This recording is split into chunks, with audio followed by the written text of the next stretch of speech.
नमस्कार, मैं Vikas Kumar Surela, lecturer chemistry, government college बानी।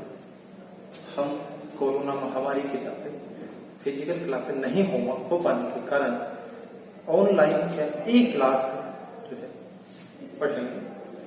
तो हमारे महाविद्यालय राजकीय महाविद्यालय बारा ने बच्चों को ई क्लास घर बैठे उपलब्ध करवाने के लिए एक यूट्यूब चैनल बनाया है और वो यूट्यूब चैनल है CPE।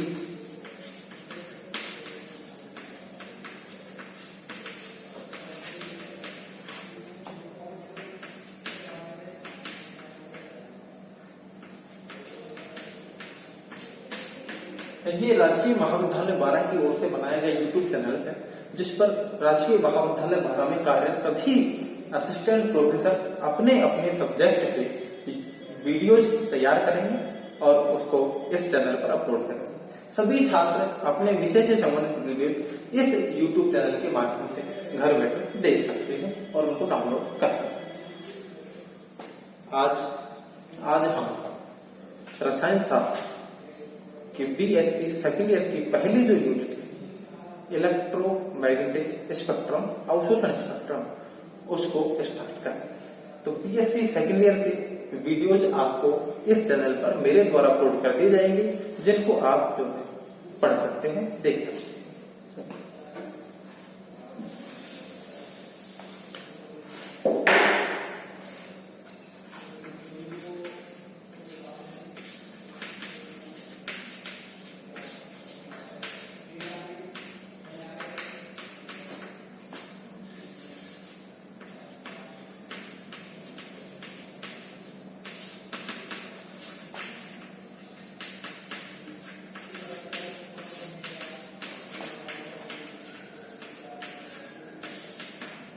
विद्युत चुंबकीय स्पेक्ट्रम अवशोषण स्पेक्ट्रम, ये पहली यूनिट है, पहला चैप्टर।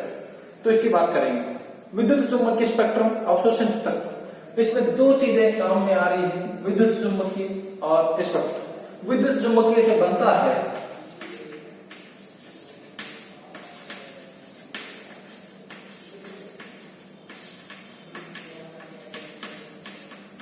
विद्युत चुंबकीय तरंगों से दिया गया है। तो विद्युत चुंबकीय जो तरंगें होती हैं वो क्या होती हैं, सबसे पहले हम वो पढ़ते हैं। तो पहली है विद्युत चुंबकीय तरंग। विद्युत चुंबकीय तरंगें क्या होती है, ध्यान से समझना। ऐसी तरंगें जिनमें इलेक्ट्रिक कंपोनेंट और मैग्नेटिक कंपोनेंट दोनों एक दूसरे के परपेंडिकुलर होते हैं। ध्यान से सुनना, दोबारा से सुनिए कि ऐसी तरंगें जिनमें इलेक्ट्रिक कंपोनेंट और मैग्नेटिक कंपोनेंट दोनों एक दूसरे के परपेंडिकुलर होते हैं, अर्थात ऐसी तरंगें जो एक दिशा में संचरित हो रही है तो उसके विद्युत क्षेत्र और चुंबकीय क्षेत्र एक दूसरे के लंबवत में रहेंगे। जैसे हम उसको चित्र के माध्यम से इस तरह से देख सकते हैं कि कोई भी तरंग संचरित एक दिशा में हो रही है तो इसमें दो क्षेत्र उत्पन्न होंगे, एक विद्युत क्षेत्र और एक चुंबकीय क्षेत्र। माना कि विद्युत क्षेत्र इस तरह से उत्पन्न होता है, माना कि हमने पहला अपने हिसाब से अध्ययन करने हैं, उसके दूसरे वाले को देख लेंगे कि भाई पहला वाला विद्युत क्षेत्र जो है वो इस तरह से होता है, यानी ऊपर और नीचे। विद्युत क्षेत्र जो उत्पन्न हो रहा है वो ऊपर और नीचे इस एक्सिस पर होगा। तो चुंबकीय क्षेत्र उसके परपेंडिकुलर होगा, अर्थात ऐसे होगा, बिल्कुल परपेंडिकुलर नहीं, सब लंबवत होगा। यानी विद्युत क्षेत्र ऐसे रहेगा तो चुंबकीय क्षेत्र कैसे रहेगा, ऐसे रहेगा। यानी कि विद्युत क्षेत्र जो है वो ऐसे रहेगा तो चुंबकीय क्षेत्र जो होगा वो उसके परपेंडिकुलर ऐसे रहेगा, यानी कि एक दूसरे के क्या होंगे, परपेंडिकुलर। विद्युत क्षेत्र ऐसे रहेगा तो चुंबकीय क्षेत्र ऐसे रहेगा, विद्युत क्षेत्र ऐसे रहेगा तो चुंबकीय क्षेत्र ऐसे रहेगा, तो एक दूसरे के परपेंडिकुलर रहेगा। यानी विद्युत क्षेत्र ऐसे इस सरफेस पे मानेंगे तो चुंबकीय क्षेत्र इस सरफेस पे रहेगा, यानी परपेंडिकुलर होता है। तो हम उसको इस तरह से दिखा सकते हैं कि ये विद्युत क्षेत्र है तो चुंबकीय क्षेत्र ऐसे रहेगा। ऐसे को दिखाने के लिए मैंने किया कि ये ऐसे रहेगा, चुंबकीय क्षेत्र कैसे होगा, ऐसे। और तरंग संचरण की दिशा ऐसे। तरंग संचरण की दिशा ये है, चुंबकीय क्षेत्र जो है वो ऐसे है और विद्युत क्षेत्र ऐसे है, तीनों एक दूसरे के परपेंडिकुलर होते हैं। तो ऐसी तरंगों को विद्युत चुंबकीय तरंगें कहते हैं। अंग्रेजी में बोले तो उनको electromagnetic waves, electromagnetic waves, electromagnetic waves. चलिए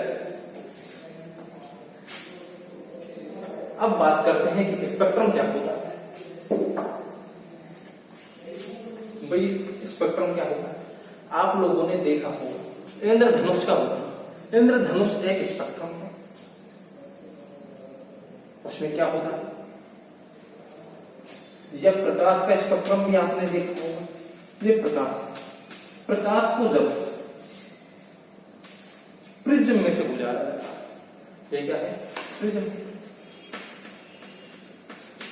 प्रकाश को जब प्रिज्म में से गुजारा जाता है तो प्रकाश जो है वो अपने रंगों में विभक्त हो जाता है।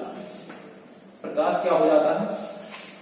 प्रकाश को जब प्रिज्म में से गुजारा जाता है तो प्रकाश अपने रंगों में विभक्त हो जाता है और उसके ये सभी रंग यहां स्पष्ट रूप से दिखाई देते हैं। प्रकाश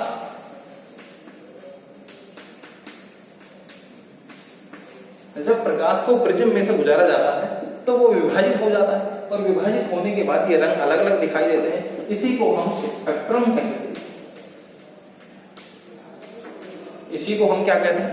स्पेक्ट्रम कहते हैं। जब प्रकाश को प्रिज्म से गुजारा जाता है तो विभाजित हो जाता है, उसी को हम क्या कहते हैं? स्पेक्ट्रम कहते हैं। इसी प्रकार से हम इलेक्ट्रोमैग्नेटिक वेव्स की बात करें, विद्युत चुंबकीय स्पेक्ट्रम की बात करें तो विद्युत चुंबकीय तरंगे इलेक्ट्रोमैग्नेटिक वेव्स को जब हम किसी पदार्थ में से गुजारते हैं, ये पदार्थ है, ये क्या है? पदार्थ है। तो इलेक्ट्रोमैग्नेटिक वेव्स को जब हम किसी पदार्थ में से निकालते हैं तो पदार्थ में से निकलने के पश्चात ये क्या हो जाती है? विभाजित हो जाती है। विद्युत चुंबकीय विकिरणें विपाटित हो जाती हैं या विभाजित हो जाती है, यानी स्प्लिट हो जाती है। स्प्लिट होने के बाद इसका जो चित्र बनेगा वो चित्र क्या कहलाएगा? स्पेक्ट्रम। वो चित्र क्या कहलाएगा? स्पेक्ट्रम कहलाएगा। बात समझ में आ गई कि जिस तरह से प्रकाश प्रिज्म में से निकलने के बाद विभाजित हो जाता है, उसी प्रकार से इलेक्ट्रोमैग्नेटिक वेव जो है वो पदार्थ में से निकलने के बाद क्या होता है? विभाजित हो जाती है और उसका चित्र जो बनता है वो स्पेक्ट्रम कहलाता है। इंपॉर्टेंट बात यह है कि यहाँ पर ऐसा क्या हुआ होगा, इसकी वजह से विभाजित होगी। तो ध्यान से सुनिए, इलेक्ट्रोमैग्नेटिक वेव जब किसी पदार्थ पर आपतित होती है या पदार्थ में से गुजरती है तो इलेक्ट्रोमैग्नेटिक वेव्स यानी विद्युत चुंबकीय तरंगों और पदार्थ के बीच में अंतःक्रिया होती है या इंटरेक्शन होता है। उस इंटरेक्शन के कारण ही विद्युत चुंबकीय तरंगें विभाजित हो जाती हैं और उनका चित्र प्राप्त होता है और उस चित्र को हम स्पेक्ट्रम कहते हैं। दोबारा से ध्यान से सुन लीजिए, विद्युत चुंबकीय तरंगें जब किसी पदार्थ में से गुजारी जाती है या पदार्थ पर आपतित होती है तो पदार्थ और विद्युत चुंबकीय तरंगों के बीच में इंटरेक्शन या अंतःक्रिया या अन्योन्य क्रिया होती है और उस अंतःक्रिया अन्योन्य क्रिया के बाद ये विद्युत चुंबकीय तरंगें विभाजित हो जाती हैं और विभाजन के पश्चात जो स्पेक्ट्रम, जो चित्र हमको प्राप्त होता है उस चित्र को हम स्पेक्ट्रम कहते हैं। बात समझ में आ गई? तो दो चीजें हो गई, विद्युत चुंबकीय तरंगें क्या होती हैं, विद्युत चुंबकीय स्पेक्ट्रम क्या होता है। अब ये विद्युत चुंबकीय स्पेक्ट्रम जो होता है ये दो प्रकार का होता है।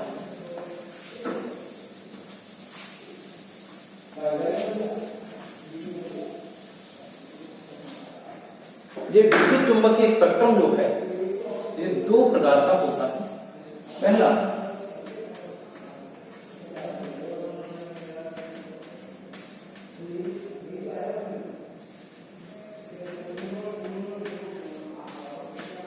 उत्सर्जन स्पेक्ट्रम,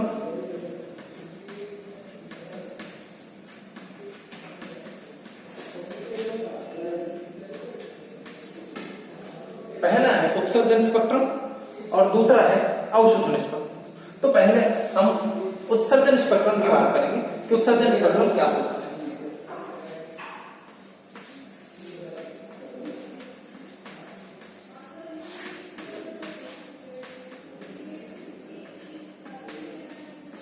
ये कोई पदार्थ है, जब इस पदार्थ को ऊर्जा दी जाती है, ये कोई पदार्थ जब इसको कोई ऊर्जा दी जाती है तो पदार्थ ऊर्जा ग्रहण करके उत्तेजित अवस्था में चला जाता है। उत्तेजित अवस्था में पदार्थ जो है वो अस्थायी होता है, अनस्टेबल होता है। अनस्टेबल होने के कारण ये विद्युत चुंबकीय विकिरणों का इलेक्ट्रोमैग्नेटिक वेव्स का उत्सर्जन करता है। क्या करता है? उत्सर्जन करता है। ये विद्युत चुंबकीय विकिरण जो है जिनका ये उत्सर्जन कर रहा है, इन विद्युत चुंबकीय विकिरणों को एक डिटेक्टर डी संसूचक, इन विद्युत चुंबकीय तरंगों को संसूचक जो होता है वो डिटेक्ट कर लेता है, यानी उनको पहचान लेता है, और पहचानने के बाद रिकॉर्डर में भेज देता है। किसमें भेजता है? रिकॉर्डर। रिकॉर्डर में भेज देता है। ये रिकॉर्डर जो होता है इसका चित्र बनाकर हमको प्राप्त दे देता है। ये रिकॉर्डर हमको क्या करता है? ये रिकॉर्डर जो है, ये जो आया है यहां से इनपुट तक, उसका चित्र हमको देता है, और वो चित्र ही स्पेक्ट्रम कहलाता है। और वो चित्र ही क्या कहलाता है? स्पेक्ट्रम कहलाता है। ध्यान से देखो कि किसी पदार्थ को ऊर्जा दी जाती है तो पदार्थ के अणु या परमाणु जो होते हैं वो ऊर्जा का अवशोषण कर लेते हैं और उत्तेजित हो जाते हैं। उत्तेजित अवस्था में वो अस्थायी होते हैं, इसलिए वो ऊर्जा का उत्सर्जन करते हैं। वो ऊर्जा का उत्सर्जन इलेक्ट्रोमैग्नेटिक वेव यानी विद्युत चुंबकीय तरंगों के रूप में करते हैं। इन विद्युत चुंबकीय तरंगों को जो इस पदार्थ ने उत्सर्जित की है, उन विद्युत चुंबकीय तरंगों को संसूचक द्वारा पहचान कर रिकॉर्ड कर लिया जाता है और उसका चित्र हमको प्राप्त होता है। वह चित्र ही स्पेक्ट्रम कहलाता है। चूंकि ये स्पेक्ट्रम इससे उत्सर्जित विकिरणों का है, इसलिए इसको उत्सर्जन स्पेक्ट्रम कहते हैं। इसलिए इसको क्या कहते हैं? उत्सर्जन स्पेक्ट्रम कहते हैं। दूसरे वाले की बात करते हैं, अवशोषण स्पेक्ट्रम क्या होगा उसकी बात करते हैं। अवशोषण स्पेक्ट्रम में देखिए, ये एक पदार्थ है, इस पदार्थ को हम इलेक्ट्रोमैग्नेटिक वेव्स देते हैं। इसको क्या देते हैं? विद्युत चुंबकीय तरंग देते हैं। विद्युत चुंबकीय तरंगे जब इसमें से गुजारते हैं तो विद्युत चुंबकीय तरंगों का कुछ भाग, माना कि हमने ये विद्युत चुंबकीय तरंगे 3, 4, 5 जितनी भी भेजी, उसका कुछ भाग यहाँ पर अवशोषित हो जाता है और कुछ भाग इसमें से सीधा निकल जाता है। यानी जो निकलती है किरणें उनको कहते हैं पारगत विद्युत चुंबकीय तरंग। पारगत इलेक्ट्रोमैग्नेटिक पारगत विद्युत चुंबकीय तरंग। ये निकल गया है, तो ये निकला हुआ जो भाग है इसको डिटेक्टर लगा होता है, वो डिटेक्ट कर लेता है। संसूचक लगा होता है, यानी वो इनको पहचान लेता है। इन पारगत किरणों को पहचानने के बाद उनको रिकॉर्ड कर देता है। रिकॉर्डर होता है, रिकॉर्ड कर देता है, और रिकॉर्ड करने के बाद में वो इनका चित्र बना कर देता है। और ये चित्र जी क्या कहलाता है? स्पेक्ट्रम कहलाता है। ये चित्र क्या कहलाता है? स्पेक्ट्रम कहलाता है। अवशोषण स्पेक्ट्रम को देखिए, किसी पदार्थ को हम विद्युत चुंबकीय तरंगे उस पर डालते हैं या उसमें से निकालते हैं, तो वो पदार्थ जो है कुछ तरंगों और पदार्थ के बीच में अन्योन्य क्रिया इंटरेक्शन होगा। कुछ किरणों का एक कुछ तरंगों को अवशोषित कर लेता है। अवशोषण के पश्चात जो निकलती है उनको डिटेक्टर संसूचित या उनको पहचान करके और उनका चित्र स्पेक्ट्रम बना के देता है। अब ध्यान दीजिए बात, ये स्पेक्ट्रम किसका है? ध्यान दीजिए कि हमने यहाँ पर 5 दिए, 3 निकली, तो जो 2 गायब हो गई उनका इससे पता हमको लग जाएगा भाई कौन सी गायब हुई। दी है उनका हमको पता है, निकल गई उनका हमको पता है, तो जो गायब हो गई उनका अपन को पता लग जाएगा। तो ये चूंकि ये स्पेक्ट्रम अवशोषण के कारण उत्पन्न हो रहा है, क्योंकि ये स्पेक्ट्रम किसके कारण उत्पन्न हो रहा है? अवशोषण के कारण उत्पन्न हो रहा है, इसलिए इस स्पेक्ट्रम को अवशोषण स्पेक्ट्रम कहते हैं। ठीक है, तो आज की वीडियो में इतना ही। इससे आगे का जो मैटर है वो आपको अगले वीडियो मिल जाएंगे। ये वीडियो जो है आप लोगों को सतत रूप से, कंटिन्यूअस रूप से मिलते रहेंगे। आप इन वीडियो को लगातार देखते रहिए और पढ़ते रहिए। Thank you.